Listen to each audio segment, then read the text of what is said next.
12 years ago, and I just wanted to celebrate these moments by just singing along with that again, because everything that I was unsure of then, I'm much more sure of now. I'm not all the way there, but I'm much further along than I was. I guess I've settled the one question that has stuck out in everyone around me, their minds, and as well my own, is, am I crazy? Am I hallucinating what I see and experience? Am I schizophrenic? And the answer to that question is, no, no, I'm not. I experience what I experience, and I can look myself in the eye, and I can look. I'm sure the argument could be made that crazy people are, they're convinced that what they see and experience is real. Schizophrenics believe that what they experience is real because, they're terrified. They go through things that they believe are real, which in the world that we all know, external from the world that they're experiencing, know not to be true. But here's my question. We are blind to so much, and do we know? Do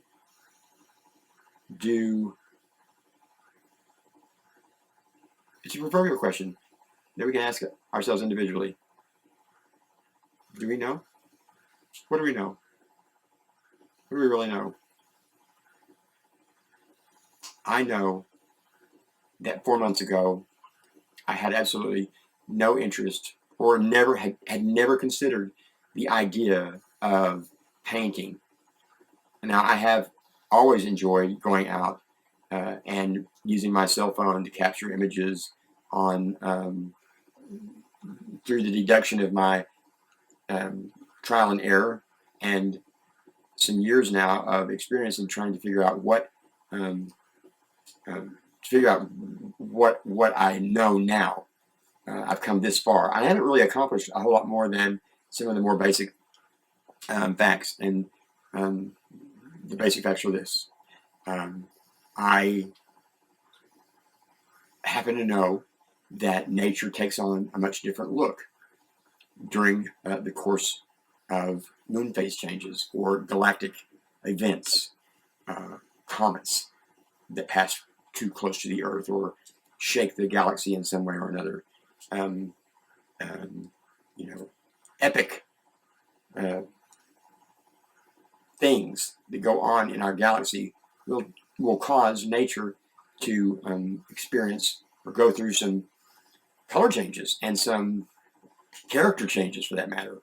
And I discovered this because the way I discovered it is when I first began to take notice of these sort of changes in the way that nature looked to me, and those changes were occurring like monthly, But I really didn't know in the beginning that it was occurring monthly. But it was once a month, and I know this because I began to journal the dates of when I would take notice of, that trees began to look different. And to be quite honest, not only do they look different, they look like giant cartoons. I'm going to be perfectly honest. That's what I began to sort of look at them, certain trees, in a kind of way where it almost looked as if they were sort of painted, into the landscape and representing. They were characters, kind of like cartoons, like giant cartoons. Some of them were very ominous in the way that they looked, and some of them were, jovial and happy, and there were male figures and female figures. This is the interpretation, my own interpretation. What I saw and experienced were representations of what appeared to be characters. Not that they were alive, but they may have been. They may, or not that they had ever been alive, that they may have been. I don't know. I don't know from whence they came, but I just knew that they had came. You know, they were showing up once a month, and I knew that because um, I was cataloging these events, and I knew for a fact that after a few months of cataloging specific dates, the weather, like, I mean, I didn't know what the criteria for any of this was. So I began to just sort of catalog the mundane things that I thought perhaps might be relevant in some way in determining what was causing the trees to do this, and where and the location that I would take notice of these things. And so after a period of months, I think I had gone like 6 months. I had 6 months worth of dates that I had written into this little notebook that I had kept in my glove box of my vehicle. And so when I think Google had just sort of came on board, and it was being widely used as a research tool for stuff. And so I took the dates that I had recorded in the book, and I plugged them into Google search engines. And what came up was in the beginning, in the first minutes, it wasn't helpful at all. And I'm thinking, what does this have to do with anything? I was getting information about zodiac. Naturally, if you plug in a date that's on the internet, you're always going to get zodiac. That's something or other having to do with zodiac.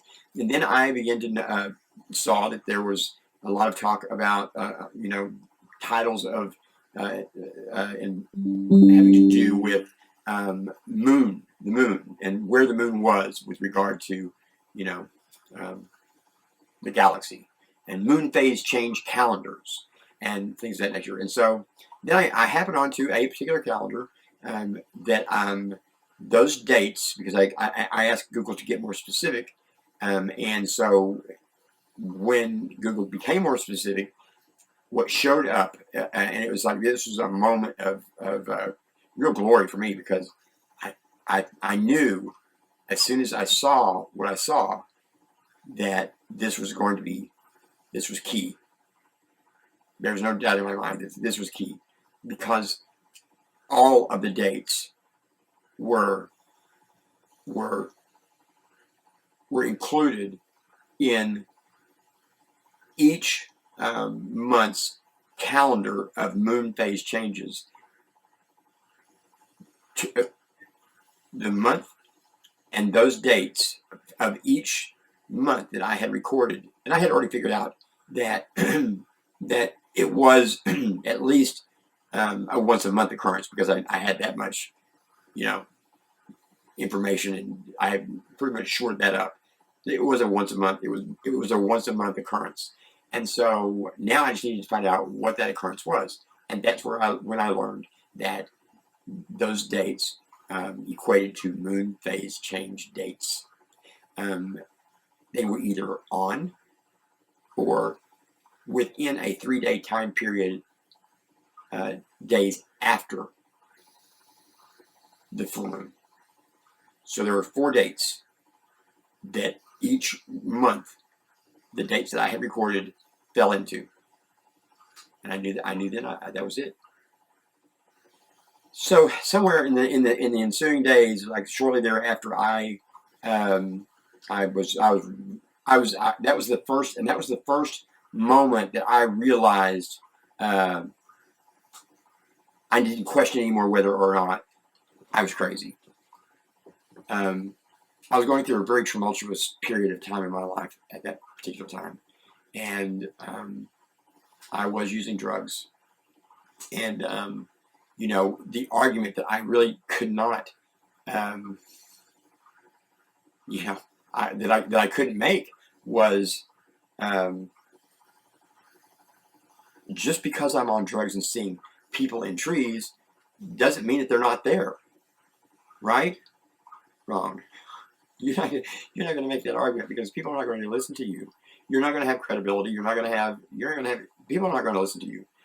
You're on drugs, and you are talking about imagery in the trees that look that resonate to you and look like people or characters, cartoons, right? And I had a few people say to me, well, maybe if you get off that stuff, maybe you wouldn't see those things in the trees at all. Yeah, well, that's a good argument. I mean, really, how do you contend with that? You can't. There is no argument. So, but I had one. I had one argument. At that particular time, cell phone technology was not, the camera technology was not very good. So I couldn't really, and I had never, not even to date, have I invested in any camera equipment beyond that which camera technology has afforded us. It's gotten much better. Back in the days when I first started like snapping cell phone pictures of trees and trying to illustrate for other people what it was that I was seeing by way of partial explanation and the display of the image of the photo, I'd have to help things along. I'd have to sort of, help illustrate what it was that I was seeing in the image in the phone, because 5 megapixel and the compression ratios were horrible in cell phones those days. You just didn't. But now that's changed, and the compression ratio is whatever you take a picture of now today, you're getting a good sampling of what it is that you're seeing, and the compression really does make a huge difference in the way everything is squished together and made to appear as as real. And so when I was trying to illustrate to people close to me, I would have these little flip phones, and I had this I'd have this image that I thought was so clear to me, but again, I was on drugs.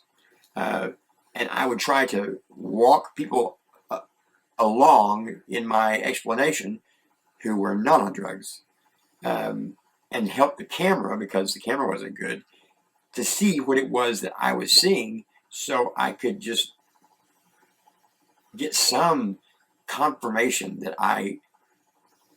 from anyone who would say, what, I kind of see that. I can see where you would see that. But no one in those days did. They were not ready. No one.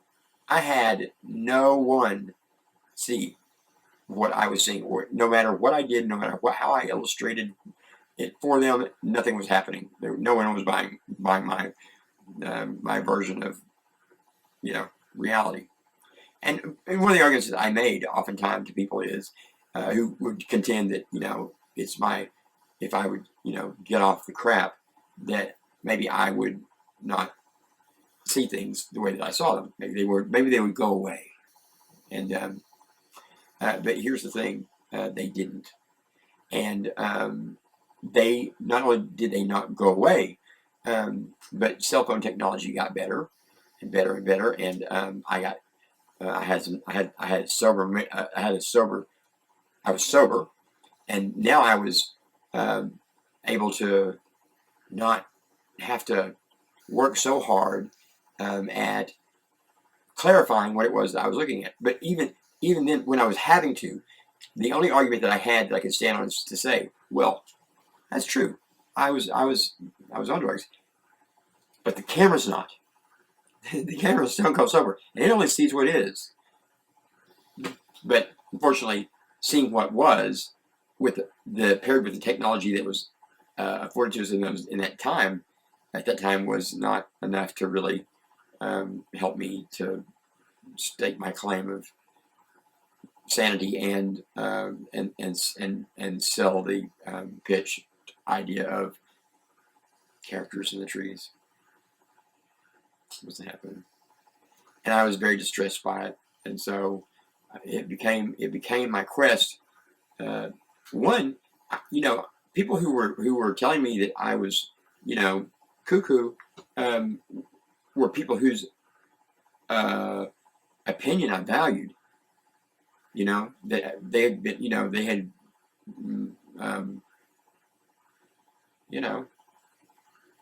my family.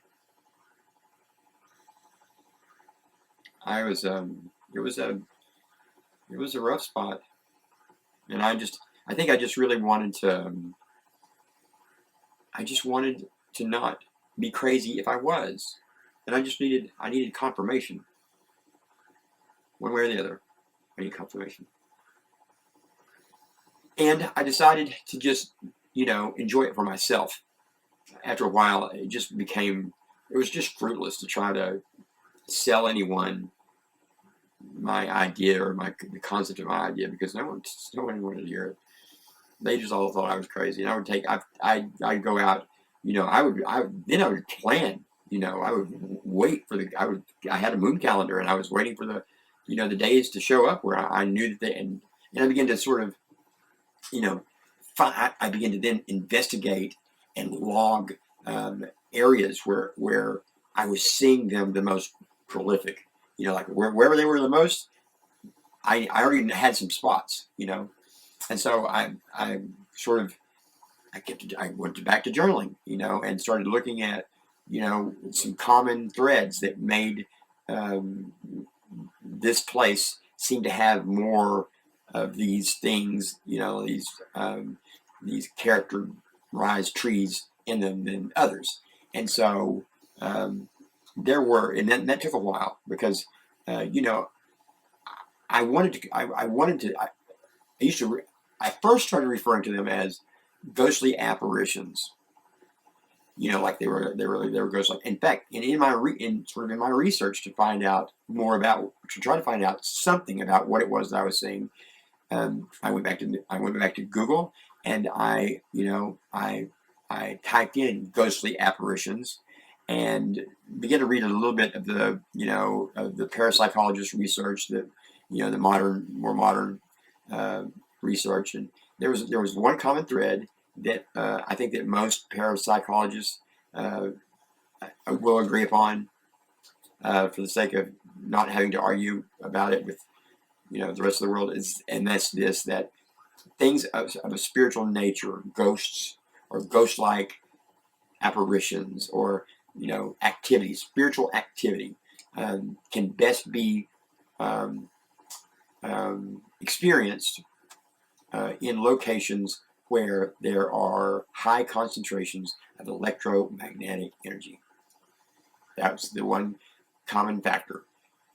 Electromagnetic. What is so? What? So then I had to go do more, because I don't know anything about electricity.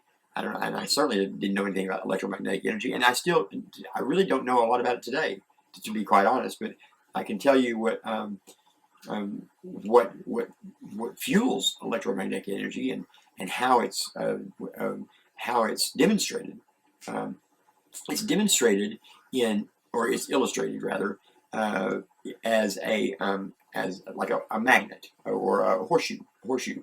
It would have a beginning point, and it would not go a full circuit. It would not reconnect with itself. It doesn't have a starting point, or an ending point. It has a starting point, and then it ends. And it can go in any shape, but it never reconnects. And that's where supposed ghosts and ghost-like apparitions and things of that nature are most likely to appear in places where there are high concentrations of that kind of energy. And before I started this journey, I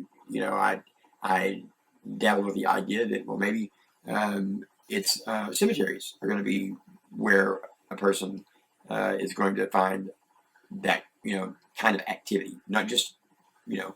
I just finally concluded that mostly what there are in cemeteries are dead people. I never did find any activity. I've never found any activity where. Now I have found activity since then in Native American burial grounds, those areas, and many of them have high concentrations of electromagnetic energy, because a lot of them are buried. A lot of those cemeteries are near running water, and running water is something that will produce electromagnetic energy, as well as railroad tracks, high concentrations of electromagnetic energy, and oftentimes high, lots of beautiful trees around railroad tracks, especially where there's there are active train tracks, lots of activity. The other thing I found really interesting, an area that is a common area that produces lots of electromagnetic energy that people, I discovered it by happenstance because I formed a theory that I have never proven. It works for me. I don't have to prove it. I know it's to be true. So I think my theory is concrete. And I wouldn't even, I would, if you want to go where you can experience nature and the kind of nature that I'm talking about, where there is, it's, you can visually receive the kinds of things that I'm talking about. Truck stops, wooded areas around truck stops. Well, why would truck stops be have high concentrations of electromagnetic energy? Well, I think because my theory is this, that trucks are pulling in to an entrance driveway on most truck stops. They pull in, and then they come out and they exit. And you have a constant flow of trucks entering and leaving, entering and leaving. So you have a real hotbed of electromagnetic energy. So those wooded areas that wrap around that are just, it's Alice in Wonderland in most of them. And I've gotten most of my very, very best pictures from those areas. I don't, go figure. But that's, I don't know, and I don't really, that is the end of my investigation into all this after all this time, because I have come to a place where I don't really care what it is. I don't care what it is. It's never hurt me. It's often been a type of comfort to me to go and be in those places where people say, well, that's just crazy. Why in the world do you want to? Well, because it's never hurt me. It's peaceful and it's quiet, and I enjoy it. And that's it. That's the only reason I do it, and that's the only reason I ever did. I am fascinated by, and I've experienced other things, not just visually seeing, I have seen some things in addition to just what I've described for you here that go way beyond this. And I'm not ready to really divulge that because I'm just now getting to a place where I can, I have some allowable leeway to talk about the things that I do now. I mean, if I start talking about,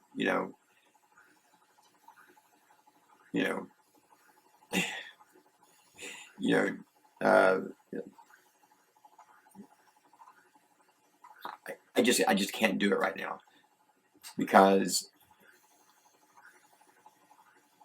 I don't want to lose. I want to gain some credibility with. I don't really care whether I get any credibility or not. To be quite honest, I have the quest that I had when I started all this was just to demonstrate for myself that I wasn't a nut, and I've done that. And so now I've taken it to a different level. I'm good friends with a man who is he has a magic show. He does magic tricks, and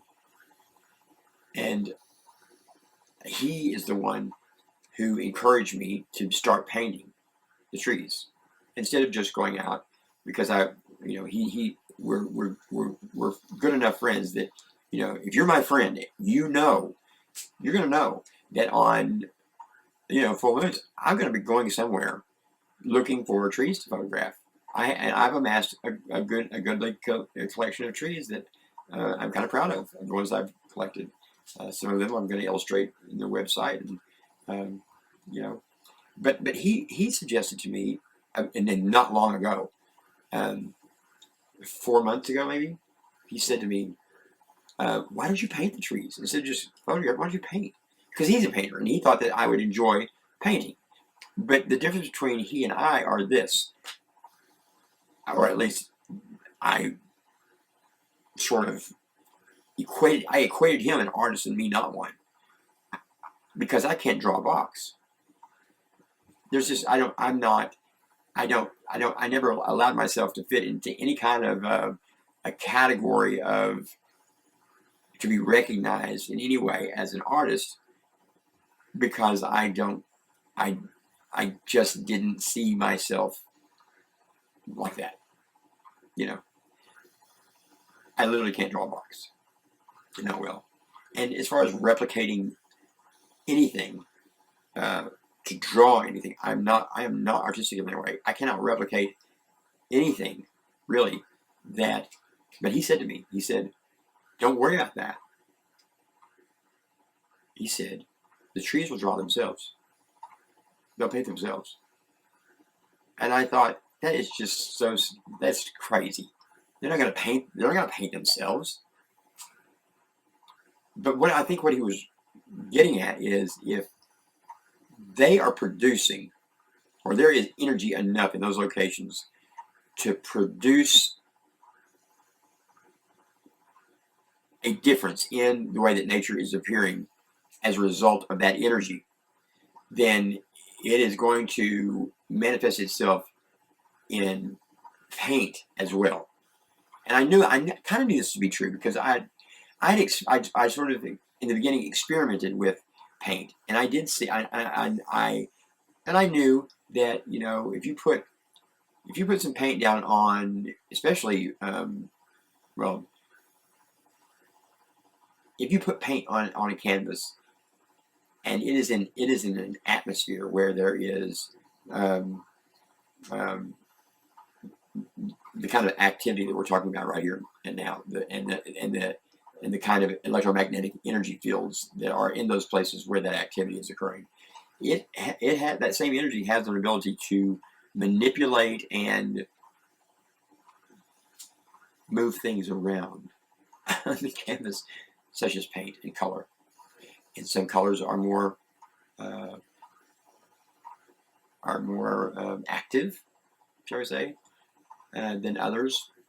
I don't really know how to explain that part of it without sounding a little bit flaky, but I do know this. In the days since, I took him upon his suggestion to paint. I went and got a couple of bottles of paint, a couple of brushes, and a couple of canvases, and that was it. And I began to smear those things around on the canvas, those colors, and I would watch them sort of meld, and and I was also texturizing those canvases with sheetrock mud that I had was in a shed out at where I was living, out in a little town called Bonnerdale, Arkansas. And Bonnerdale is I landed there quite by happenstance. A dear friend of mine sort of saved me from complete financial ruin as a result of a bad business decision that I had made last summer. And so I was privileged that he allowed me to basically squat on his beautiful land for a summer, and it was quite an amazing summer. I wouldn't take for the experiences, and because I couldn't have been better situated in an environment where there were higher concentrations of electromagnetic energy and more activity going on. You couldn't tell. A lot of times during the course of full moons out in Bonnerdale on the Cherokee Trail of Tears, you can't really tell the difference at night. Sometimes on a clear night, the difference between the moonlit trees and people. are those are those people down there, or is that just the way that the moon is shining on the trees? Because the moonlight would just take shape of, you know, and it was really uncanny how the moonlight at night and during the day as well would just like light up the forest floor with all kinds of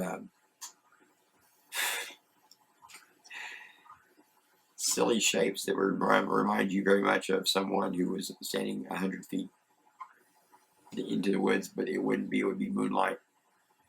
But it would only be moonlit light that would take shape like that on a full moon or during a moon phase change time period.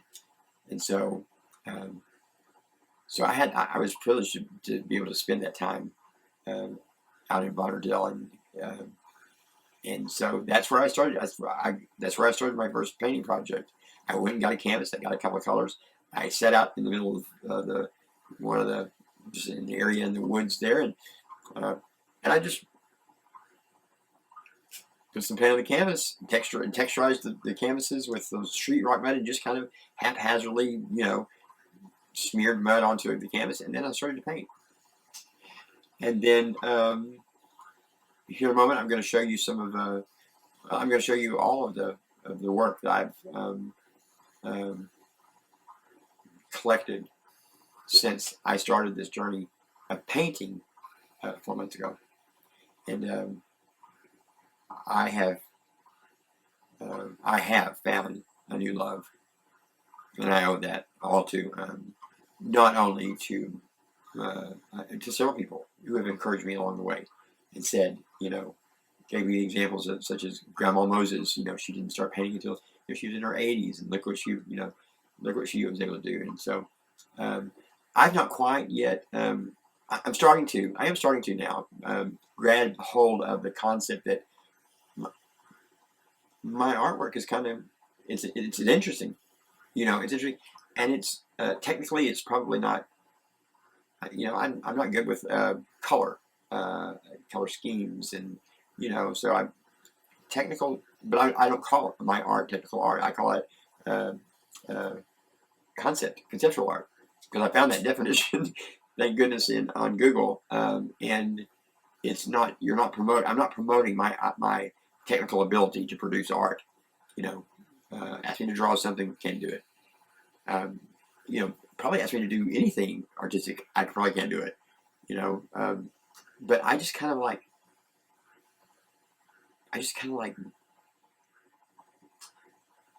I let the trees. I let the trees paint themselves.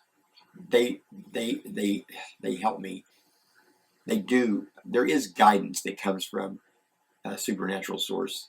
That's not all me doing this. It's not. And so I'm not going to. That's going to be hard for some people to hear and digest. But oh well. I mean, I'm just telling you that I'm not. It's not all me. In fact, very little of it is me. It's mostly whoever them is. I don't know, but I know that it's not all me, because things happen. There are certain times of the night that I used to want to stay up late and paint, because I'm just so into it now, and I like painting, so I'm painting all the time. But it's not necessary. There are times to paint and times not to. There's a time for everything, right? And there are certain times. I call them space bugs. I don't know what they really are, but I know that between like 12 and after midnight, between that and about 3 o'clock in the morning, you get weird imagery. Well, you get weird imagery anyway, by some people's standards. But for me, I would get these things called. I call them space bugs. They were like little. They were little dastardly faced, little minion-looking taunters, or little meanies, and they would show up and they would be like, and they would just wreck a painting, like no matter what I would do, no matter how I would smear the paint on the canvas, the paint colors would meld, and these things would show up as an image into the and it would just. And I have some a painting I'm going to demonstrate later on of what I am defining as space bugs. Um, uh, they were destructive. Some people, I think, I don't know that they're not trolls. I don't know that they are trolls. I don't know what a troll is. I don't. I mean, but there has been suggestion that they were trolls. Those things are trolls. Um, I don't know. I don't. I wouldn't. I'm not sure I know a troll if it hit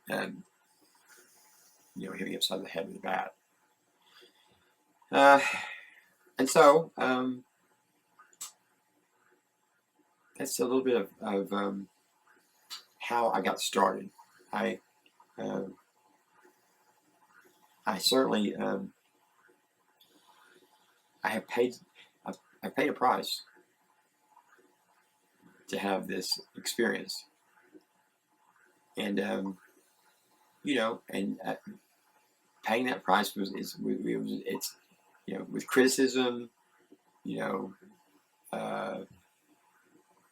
people making fun of my ideas and my concepts concerning this. I don't really care. I mean, I don't really care. It's like I'm just content doing what I'm doing, and I'm not really trying to sell it to anyone, but I'm just reaffirming that I'm whole.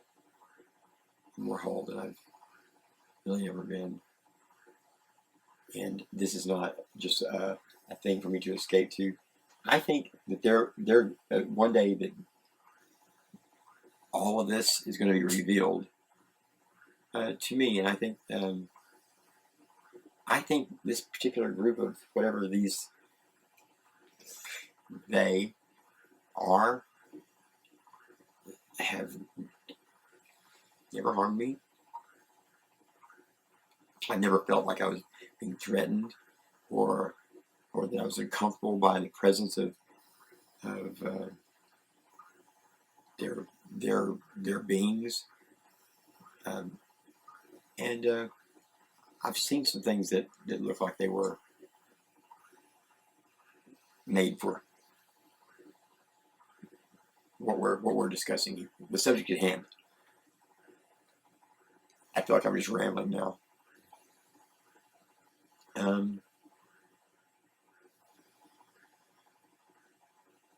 Thanks to all of you, in particular to Candy Beeman, who has been my rock and my number one encourager, and she has been entirely, solely instrumental in driving this horse to this juncture, because and for saving me. She saved me. She does not or will not tolerate me dismissing my experiences, my knowledge, or or to dismiss my will. I love her. She is absolutely been my number one, and with credibility, I just can't say enough about what it's meant to me to have. So thank you, Candy. And I want to. I'm glad. I'm not crazy. I'm glad I'm not. And I'm glad, I feel very blessed to have these opportunities to experience the things I experience, because not everyone does. And so why? I guess my biggest question is, why me? You know, why are they so interested? You know, one, because I demonstrate that I don't communicate. Okay, here's the thing. I don't do. I have some don'ts. Like, I don't try to communicate in any way, in any kind of verbal or nonverbal way, with whatever they are. I'm not going to get into that at all. I'm not going to. I'm not going to talk to trees. Um, I'm of the persuasion that there is a hierarchy in the world of nature, probably more than maybe even like the one we have. You know, but in nature there is a hierarchy, and there is um, good and bad in all things. You know, I think that communicating with them puts me at odds with my own, you know, sort of personal safety. I just don't think it's right. I don't want to do it. I'm not going to do that. I'm not going to communicate with them. Now, if one just, you know, comes down a tree and says, pulls off a helmet and say, "I've been dressed up like a tree this whole time, and by the way, my name is Sam. I'm from Mars or Venus, and we've been watching you for some time, and we've taken a liking to you because we see that," and they give me a laundry list of reasons why they've communicated, they've allowed me, whoever they are. I keep saying they, and I don't mean to do that, but I'm just saying there is an order to things, and someone, something, somehow, somewhere, and it will be revealed later on.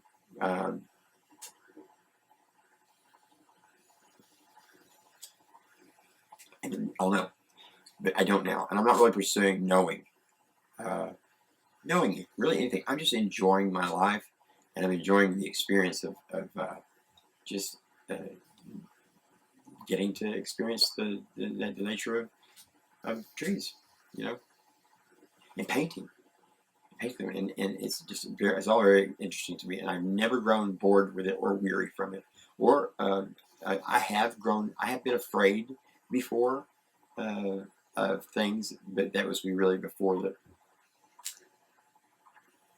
I'm not anymore. I'm not anymore. So there it is. Thank you for allowing me to share with you some of my thoughts, experiences, and ideas concerning, you know, whatever, whatever you define what I've shared with you as is, is up to you. I'm not really not defining it at all, because it's just not. It would not be who I am to do that, and so. Uh,